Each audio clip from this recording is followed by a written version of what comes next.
On ne peut pas se permettre de faire ce genre de travail et ne pas faire du luxe. C'est pourquoi je dis, le luxe africain, moi, personnellement, s'est imposé à moi par sa rigueur, par ses finitions et par ses matières. À la base, je suis électrotechnicien. C'est ma formation de base. Et quand j'ai fini mes diplômes, je voulais faire de la mode. Je me suis formé sur le tas. Je suis passé par plusieurs ateliers parce que je voulais faire une école de mode, mais j'en trouvais pas qui était à la hauteur de mes recherches au Bénin. Et je me rappelle que mon père disait non. Pour lui, ce métier, c'est pas forcément un métier noble.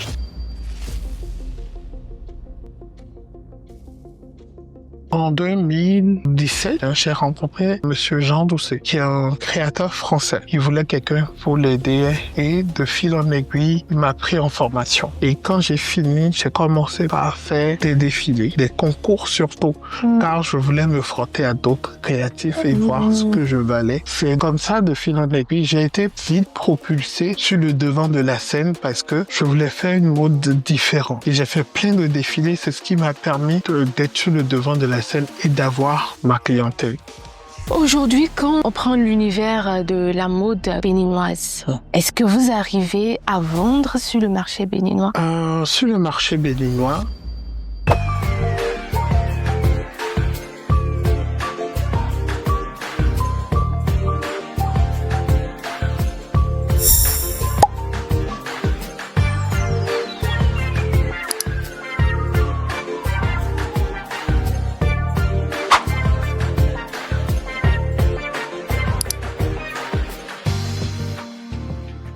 Bonjour à toutes et à tous, bienvenue dans l'atelier de Michel, le podcast Réussir la mode de demain. Si vous êtes nouvelle sur cette chaîne, activez la cloche de notification et abonnez-vous. Ici, on coule les idées, on repasse les doutes et on habille les rêves de ceux et celles qui font la mode béninoise, ouest-africaine et africaine. Quand on parle de luxe, on pense souvent à Paris, Milan, New York, mais l'Afrique, avec ses matières nobles, ses savoir-faire ancestraux et sa créativité débordante, a une voix unique à faire entendre.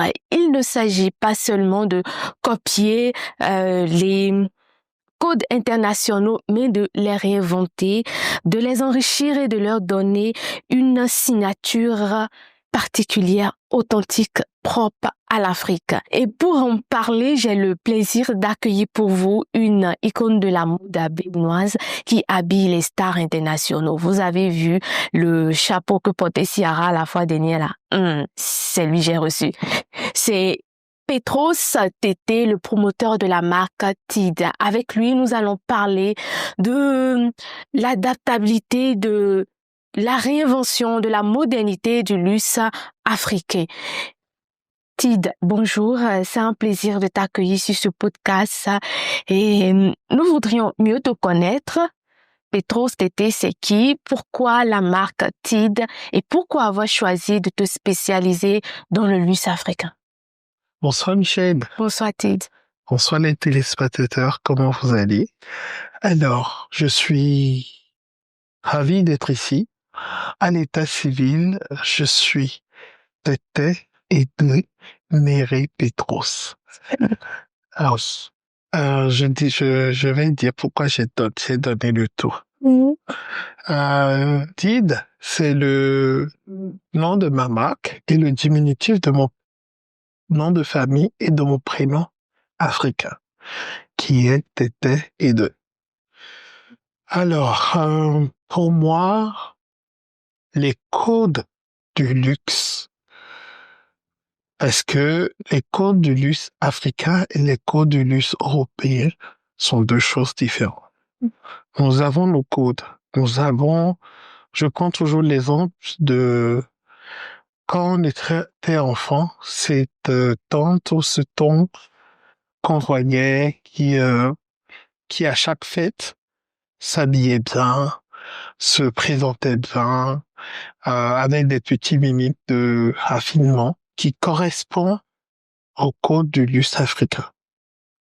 Chaque ethnie en Afrique a ses codes de luxe. principalement dans l'Afrique de l'Ouest, nous avons des fortes communautés Yoruba, Mariba, qui ont leur code aussi, principalement par rapport au Bénin. Le code du luxe en Europe est défini par la haute couture européenne, qui est un label purement français. Tout ce qui est haute couture, l'appellation haute couture vient du label français. Donc, quand on parle du luxe africain, aujourd'hui, il y a une génération de designers. Et ça existait depuis, bien sûr. Mais il y a une génération, avec la venue des réseaux sociaux, qui montre une autre version du luxe. Une autre version de ce qu'on peut appeler aujourd'hui le luxe africain. Ça passe par des matières nobles, le pain tissé, qui est une matière totalement tissée à la main, le raffia, le batik, qui sont des matières purement africaines. On a de Faso d'Orfani, on a de le Bokolo, voilà. Toutes ces matières-là font partie du luxe africain. Pour moi, le luxe africain, c'est ce qui est fait main. C'est ce qui est fait sur mesure. C'est ce qui est fait pour un type de personne donnée. Et c'est aussi un comportement. Aujourd'hui, nous avons cette génération de designers, un peu partout en Afrique d'ailleurs, qui promeut une fashion, une mode africaine inspirée de nos savoir-faire ancestraux et qui s'inspire de cette tradition-là, qui le rapporte à des techniques de code de luxe européen, asiatique, américain. Ça fait partie de notre culture. Aujourd'hui, en part intégrale. Nous sommes aujourd'hui à une ère où le luxe africain a sa place dans la mode africaine. Aujourd'hui, il y a plein de créateurs qui créent des robes de mariée, des robes en prêt-à-couture, qui sont des pièces très travaillées, et bien travaillées avec de très belles finitions, avec des matières très nobles. Mais comme l'Afrique n'est pas réputée pour documenter, l'Afrique n'est pas réputée pour structurer, mais c'est en train d'arriver. On a cette révolution-là en termes de mode, en termes d'art en général, qui fait que nous sommes en train d'imposer ces codes du luxe africain. Pourquoi tu as choisi? Pourquoi moi j'ai choisi? Oui. Alors, pour moi c'est une évidence. Je voulais gagner de l'argent, bien sûr, et aussi faire quelque chose de correct, de beau. J'adore les travails de petites mains. J'adore broder à la main. C'est mon truc. J'adore travailler le raffia, le tresser, l'appliquer à la main sur des pièces et tout. Donc, comme je l'ai dit, c'est pas des pièces qu'on pourrait porter facilement. Et c'est des pièces adaptées à des gens qui aiment s'habiller. À mes débuts, ça a été vraiment un vrai challenge de pouvoir imposer ce genre de pièces parce que le raffia fait partie de nos folklore. Et quand on voit la matière, on se dit, ah, c'est les trucs que telle personne porte, des trucs comme ça. Mais j'ai su le rendre potable, j'ai su le rendre vraiment mode. Et c'est ce qui... luxueux. C'est ce qui s'est imposé à moi. Et c'est ce qui a fait que je suis allé vers le luxe africain. Aujourd'hui, on fait des robes de mariée. Et des robes de mariée, il y en a qui sont totalement perlées à la main. On ne peut pas se permettre de faire ce genre de travail et ne pas faire du luxe. C'est pourquoi je dis, le luxe africain, moi personnellement, c'est imposé à moi par sa rigueur, par ses finitions et par ses matières. Alors, on veut connaître ton parcours. Quelle a été la trajectoire? C'était plutôt une école de mode ou une école classique comme toutes et qu'on se retrouve être autodidacte dans la mode? Alors, à la base, je suis électrotechnicien. C'est ma formation de base. Et quand j'ai fini mes diplômes, j'ai demandé à mes parents que je voulais faire de la mode. C'était soit la mode ou la cuisine. Et je me rappelle que mon père disait non. C'est pas ce que je voulais. Donc, moi, je me suis entêté, connaissant les parents africains. Et c'est normal. Aujourd'hui, je comprends pourquoi. Parce que pour lui, faire ce métier, c'était pas forcément un métier noble. Donc, il avait peur que je tourne mal. C'est par rapport à ses peurs, il a dit non. Mais j'ai tenu le bon. J'ai su lui montrer que je peux gagner ma vie grâce à ce métier-là. C'est ce qui a fait qu'aujourd'hui, il a un profond respect pour moi. Alors, revenons à mon parcours. Au début, j'ai fait un parcours autodidacte. Je me suis formé sur le tas. Je suis passé par plusieurs ateliers parce que je voulais faire une école de mode, mais j'en trouvais pas qui était à la hauteur de mes recherches au Bénin. J'en ai trouvé à Paris, bien sûr, mais ça revenait trop cher. Et ça, on était en quelle année? On était dans les années 2014, 2013.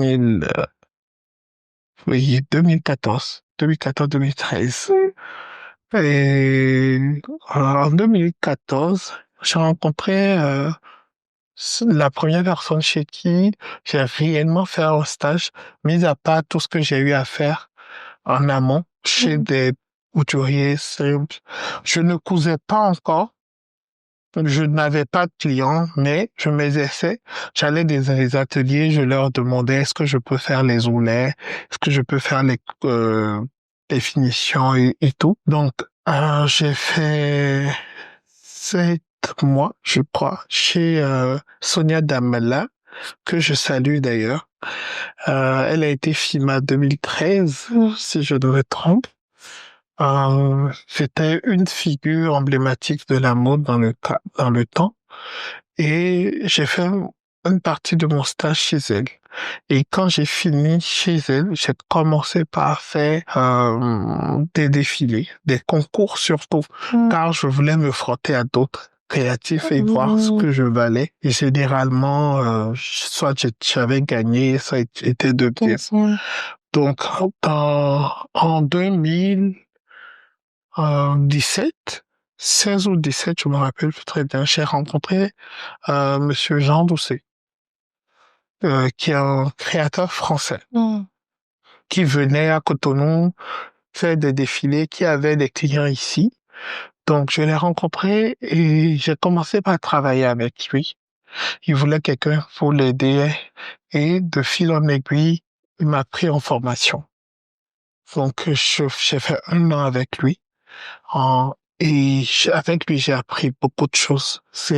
Comme ça, de fil en aiguille, j'ai été vite propulsé sur le devant de la scène parce que je voulais faire de la couture. Je voulais faire une mode différente.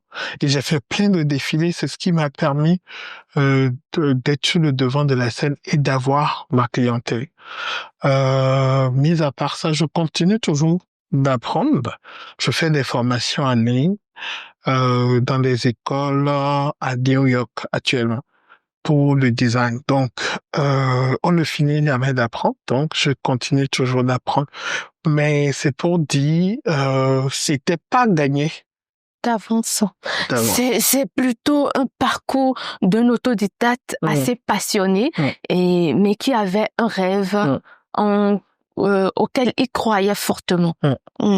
C'est bien ça. Aujourd'hui, quand on prend l'univers de la mode béninoise, est-ce que vous arrivez à vendre sur le marché béninois? Oui. Quels sont souvent vos clients? Alors, sur le marché béninois, Je vends. Je ne dirais pas que je ne vends pas. Dire ça, c'est pas reconnaître. C'est pas reconnaître. C'est vrai que le marché béninois, en termes de consommation, n'est pas mon plus grand. C'est pas eux qui font le plus grand chiffre d'affaires. Mais il y en a qui consomment. Et je suis basé au Bénin, donc je garde toujours cette clientèle-là qui ne cesse de m'encourager, de coacher. Ma clientèle béninoise est principalement pour les robes de mariée et les robes de soir. C'est vraiment pour ça ils me connaissent. C'est plus facile pour eux de venir vers moi pour ce genre de tenue que pour du prêt-à-porter. Prêt-à-porter, on a vraiment mis ça en avant depuis 2 ans. Donc, avant, ils me connaissaient beaucoup plus pour les corsets, quand je l'ai dit souvent, parce que j'ai appris les corsets avec ce monsieur-là en question, qui fait partie de ma formation de base. Dès que j'ai voulu faire de la mode, j'ai voulu habiller la femme. Pour moi, une taille bien définie était très important. Et ce qui permettait d'avoir ça, c'était les corsets. Donc, ce qui a fait que j'avais une formation de base dans les corsets. Et quand la mode nigérienne a pris, ou avec des créatrices comme Vicky James, on a vu un autre type de mode. Ça a fait que il y a une vague de révolution en termes de corsets qui a frappé toute l'Afrique de l'Ouest et même en Europe d'ailleurs. Aujourd'hui, c'est devenu la normalité de faire des corsets dans des vêtements. Je faisais partie des premiers à en faire à Cotonou, donc les gens me reconnaissent facilement pour ça. Quand je t'entends parler, je remarque que Tite n'est pas que des robes de soirée, c'est pas que le luxe en fait. Il y a aussi le prêt-à-porter. On fait du prêt-à-porter. Et du prêt-à-porter pour les deux genres. Oui, on fait du prêt-à-porter pour hommes, femmes et enfants. On fait des accessoires, on fait des chapeaux de tête, on fait des sacs et des chaussures aussi. C'est vrai que ce volet-là n'est pas super développé parce qu'on ne produit pas de manière industrielle. On produit vraiment goutte à goutte. À la demande. À la demande. Bon. Ok. Comment tu arrives à joindre le luxe occidentaux et le luxe africain, tout en gardant tes racines, mais en faisant comprendre aux clients que ça a la même valeur? Alors, ça a été un vrai challenge de faire comprendre ça aux gens. Aujourd'hui, on a une jeunesse qui a soif de porter africain. Une jeunesse de la diaspora, bien sûr, africaine, qui a soif de porter des pièces de créateurs africains parce que ils ont vu le travail qui est fait, ils ont vu que ça n'a rien à envier au travail qui se font dans les pays occidentaux. Et ils ont vu des créateurs aujourd'hui qui peuvent leur donner ce niveau de professionnalisme et ce niveau de finition. Donc, c'est ce qui a fait que moi, personnellement, ça a été plus facile pour moi de ne pas forcément justifier les prix, mais d'accorder ces codes du luxe européen au code du luxe africain. Ça se transcrit par les matières qu'on utilise, ça se transcrit par rapport au modèle. On s'inspire des bases africaines pour pouvoir créer quelque chose d'unique qui réponde à une demande donnée. Comment tu as su attirer l'attention de cette diaspora africaine? À travers les réseaux sociaux. Comme je le dis souvent, celui qui a créé les réseaux sociaux, que Dieu le bénisse.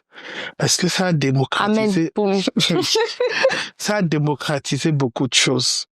Aujourd'hui, bon, ça s'est vulgarisé par rapport à TikTok et tout. Mais quand on avait commencé, la manière dont la mode se faisait dans le temps, c'était pas de cette manière-là, ça se faisait. On a été des précurseurs. Si aujourd'hui des gens font les shootings qu'on voit aujourd'hui à Cotonou, au Bénin en général, c'est en partie grâce à nous, notre génération. Parce que quand on est arrivé, c'était toujours les shootings de studio en ancien temps. Il y a une vague de jeunesse je profite pour faire un coucou à Elvis et Dravo, Oronce, Darius et Macature dans le temps. Il y en a beaucoup d'autres, hein, qui ont créé vraiment ce truc de shooting mode. Et il y avait des créateurs dans le temps qui voulaient autre chose que ce qu'on voit habituellement. Ce qui a fait que on a propulsé ce truc-là sur les réseaux sociaux. Et on a tout de suite, on a eu beaucoup d'abonnés sur Facebook, après sur Instagram, montrer nos travaux, montrer des processus de travail, ce qui a fait que les gens se sont intéressés à la marque, les gens se sont intéressés à ce qu'on faisait et de fil en aiguille, les gens nous ont fait confiance et de bouche à oreille, des clients qu'on a eus ont su nous vendre. Ça s'est fait vraiment de manière très naturellement grâce au travail qu'on abat. Et surtout, en fait, le fait d'en parler parce que tu peux faire un magnifique travail. Oui. Dès lors que tu décides de ne pas en parler, personne ne te connaît. C'est normal. Hein. Moi, il y a une chose que je dis souvent. Coca-Cola continue de faire de la pub. Si tu arrêtes, tu as une marque où tu vends quelque chose et tu arrêtes de faire de la communication, tu meurs. Donc, si des marques qui existent depuis des centaines d'années continuent de faire de la pub, qui suis-je pour ne pas en faire? Donc, moi, j'ai toujours, depuis que dès que j'ai commencé, j'ai toujours fait des photos pro, des photos bien structurées, un packaging impeccable. Je me rappelle, dans le temps, les gens livraient dans les sachets et autres. Moi, j'ai toujours voulu les sacs bien emballés avec de petits mots, de jolis parfums, des trucs comme ça pour agrémenter un peu mes codes à moi du luxe. Parce que pour moi, le luxe ne s'arrête pas qu'aux vêtements. Ça va dans le packaging, ça va dans l'accompagnement derrière la marque et le branding qu'on fait. Tu parlais de matière tout à l'heure, tu as parlé de batik, Bogolan, raffia, etc. L'acquisition, elle est facile, tu les retrouves sur le territoire assez facilement ou c'est un casse-tête? C'est un casse-tête. J'imagine. C'est un casse-tête. Mais c'est ce qui fait aussi sa rareté. On va parfois très loin chez des artisans pour chercher tel ou tel tissu, telle technique de travail. Étant créatif, on ne veut pas forcément, on cherche toujours l'unicité dans tout. Par exemple, si un tissu se tisse dans ce sens et on se dit, mais si on rajoute des fils d'or, par exemple, ce que ça pourrait donner, comment ça pourrait rendre, et trouver des artisans qui épousent cette vision-là qu'on a, c'est pas évident. Donc, il faut aller chercher, il faut aller parfois dans les lieux reculés pour trouver. Et oui, c'est de fil en aiguille. Et je parlais au début que on ne documente pas. Et moi, ma marque, on a déjà des archives. On essaie quand même d'archiver. On écrit toutes les techniques qu'on fait, toutes les techniques qu'on crée par rapport à telle ou telle chose. Aujourd'hui, comme je dis, le raffia fait partie de notre identité. Et on a développé tellement de techniques pour le travailler, pour le rendre portable, que voilà, ça fait partie de nos archives. Quand tu parlais tout à l'heure de archives, documentation, donc aujourd'hui le process à l'interne est assez simplifié pour quelqu'un même qui vient de l'extérieur. S'il doit travailler le raffia sur une tenue, a déjà en fait une archive pour se retrouver selon le produit. Bien sûr. Mais est-ce que cette rareté n'influence pas de manière négative sur les coûts? Parce que j'estime, si aujourd'hui tu as pu retrouver la matière première chez un artisan je dis n'importe quoi, à Zobo, et que demain ce n'est plus disponible et que tu dois te rendre dans le nord du Bénin pour pouvoir acquérir cette matière première-là, ça ne joue pas sur le coût de vente, pas de production, je vais dire directement de vente. Je dirais oui et non. Oui, parce que par exemple, tu déposes 10 000 pour prendre. Si tu vas juste à quelque part d'autre pour prendre, tu peux dépenser le double du prix. Et dans ce double du prix, il faut que tu puisses être rentable en faisant ça. La disponibilité, on dépend beaucoup des artisans. On dépend beaucoup de ceux qui travaillent les matières premières. Par contre, le vulgariser, c'est-à-dire tout le monde peut pas vendre des matières premières Mhm. parce que il y a des familles qui le font depuis des Des siècles siècles. et ces familles-là existent encore. Nous, c'est ce qui fait tout le charme du luxe africain. C'est le fait que ça a une certaine rareté. Et chaque maison de mode béninoise travaille ce qui est propre à lui. Et vulgariser ça aiderait d'une part son charme. Je voudrais pas que tu vulgarises, mais Oui. c'est pour savoir peut-être s'il y a pas Un moyen. par exemple, de signer un contrat Oula. avec un fournisseur Oula. ou de le prendre comme un partenaire. Oui. Par contre, de le prendre comme un partenaire, oui. Mhm. Mais le truc est que je sais pas comment nous, Africains, on est forgés, mais les gens, quand on commence par leur parler de contrat, de partenariat, ils se disent tout de suite que on veut les emprisonner. Mhm. Tu vois? Mhm. Ils ont Mhm. cette mentalité-là de oh, si je fais avec lui, ça va être comme si non, je veux rester que chez lui. Mais c'est pas le but. Le but, c'est que si la personne vend pour 100 000 francs et toi, tu arrives à acheter tout ça, c'est mieux qu'il te vende à toi. Mais derrière, il se dit que si du jour au lendemain, tu n'achètes plus chez lui, et lui, il fait comment? Et d'où le contrat est bénéfique pour vous deux. Parce que dans le contrat, il est stipulé que tu vas prendre jusqu'à un temps donné. Un temps donné. Mhm. Mais les artisans ici, Je comprends. C'est pas quelque chose non, auquel ils sont ils sont très habitués. accessibles et tout Oui, ça. Du coup, ils sont très fermés, c'est très compliqué, mais on trouve toujours des des alternatives. alternatives Oui. pour pouvoir le Oui. faire. Et est-ce qu'il est possible de stocker ça? Oui et non. Mhm. Principalement, tout ce qui est organique a une durée de vie. Donc, dans les meilleures conditions, ça dure longtemps. Mais avec l'humidité, Mhm. trop de chaleur, soit Mhm. ça s'échie Mhm. et ça devient trop sec, ça se frite, ou avec l'humidité, ça devient trop mou parce que c'est des fils végétaux. Mhm. La même chose pour le coton, pour Mhm. le lin, c'est Mhm. pareil. Mhm. Mais c'est pour dire que après, un produit n'est pas appelé forcément à exister toute une vie. Parce que si un produit existe toute une vie, Le renouvellement? le renouvellement n'est plus possible Mhm. et la marque meurt. Ouais. Donc, le but, c'est que ce soit accessible, que les gens puissent porter ça, que ça pèle son utilité, que les gens puissent venir en racheter aussi. Racheter aussi. Ça. Fais pas discuter sur ça.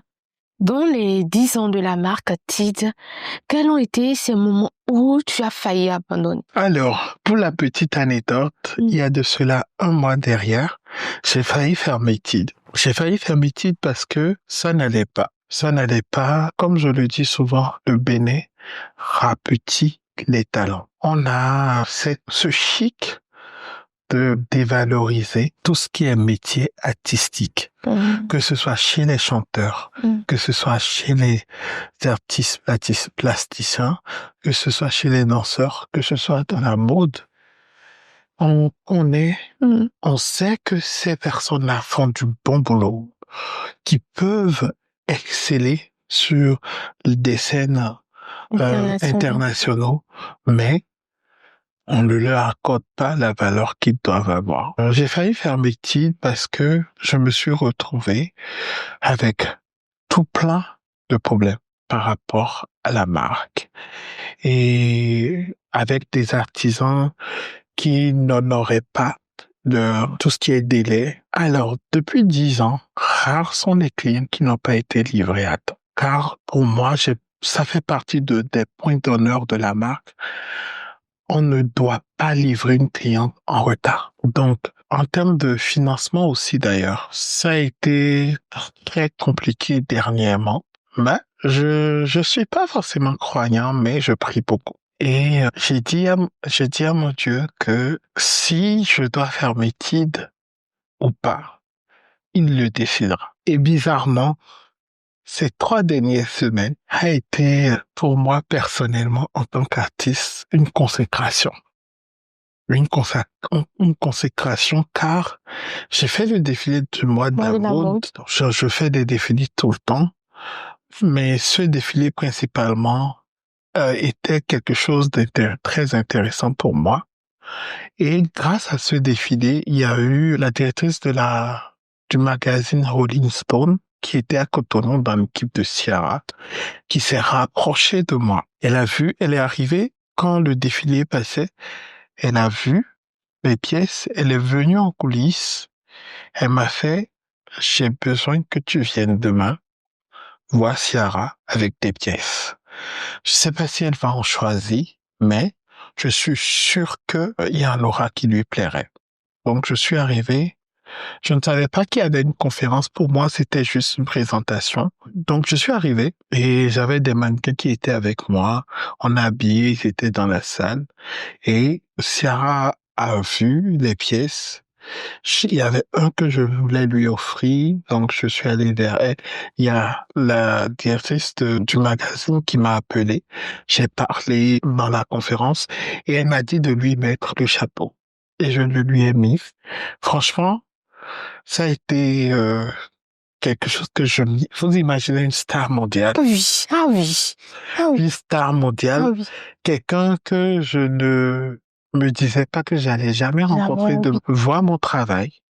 Et spontanément vient vers moi. Et pour la petite anecdote, quand on a fini la conférence, on a demandé à tout le monde de descendre. Moi, on m'a dit d'attendre. Wow. Et on est monté dans sa chambre. Et ensuite, elle a vu les pièces, elle en a choisi, elle a fait des photos avec les filles. Et elle a fait les photos. Moi, c'est vrai que je suis très jovial, je suis très expressif, mais dans ce genre de situation, je suis très timide. J'étais dans mon coin, je souriais, mais j'étais dans mon coin. Et quand on a fini, elle fait non, il y a une chose que j'ai pas encore fait. Elle m'appelle, elle dit, donnez-moi mon téléphone. Elle prend le téléphone, elle dit, je veux un selfie avec ce monsieur. Généralement, c'est les gens qui demandent des photos. Elle dit, je veux un selfie avec ce monsieur. Elle m'a pris, j'ai fait la photo avec lui, avec elle, et on est rentré. Donc, elle a demandé à ce que personne ne poste et qu'elle-même va poster, qu'elle va nous taguer et tout. Donc, elle est partie. On a fait la vidéo de la conférence, a tourné un peu. Une semaine après, elle a partagé les photos. Au premier abord, elle m'a pas tagué. Et bon, moi, c'est une star. Elle peut se le permettre. Donc, j'ai rien dit. J'ai juste repartagé ce qu'elle a partagé. Après, elle m'a repartagé. Elle a mis en légende donner de la force à ce monsieur. Oh. Et elle a repartagé. Et moi, j'ai repartagé sur ma page. J'ai juste envie de t'applaudir. C'est lui qui a fait ce magnifique chapeau que je portais, que vous avez beaucoup aimé. Vous imaginez, même si je devais payer pour ce type de communication. Ce serait énorme. Vous imaginez. Et tout ça s'est fait. Dans les 3 dernières. Comme ça. Genre, j'ai pas même à aller chercher. Parce que moi, quand elle est venue, je me suis dit, bon, écoute, oui, c'est une star, c'est une grande star, c'est vrai, mais pour la voir, ça va être compliqué et j'aime pas attendre les gens. Donc, je suis resté vraiment en retrait de tout ça. Et ça s'est fait. Et ça a été pratiquement la même chose pour Laurie. Quand elle est venue, juste après Ciara, moi, les gens disaient, envoyer des tenues et tout. Moi, ça ne me plaisait pas forcément, mais il y a une amie qui m'a dit, ah non, c'est une grande star. Viens, on va aller et tout. On est allé. Le jour là, on n'a même pas pu la voir. Et je suis rentré. On a laissé des pièces, je suis rentré. Et le lendemain, sa fashion stylist a pris mon numéro. Et il y a Lauryn Hill qui a vu les chapeaux et tout. Elle leur veut, ramène plusieurs. Donc, elle a pris, quand j'ai ramené les chapeaux, c'était un dimanche, moi je ne travaillais pas, donc j'ai dû courir, donc je suis arrivé. Elle partait à la présidence. J'ai remis le colis à sa styliste. Pour moi, ça n'allait pas être porté, ça n'a pas être, mais voilà. Mais ils n'ont rien partagé qui donnait allusion à ça. Elle a porté plein de d'autres créateurs. Et quand elle est partie, elle a partagé une photo où on la voyait porter les chapeaux. Et il y avait une photographe aussi qui a pris de belles photos et j'ai pu repartager.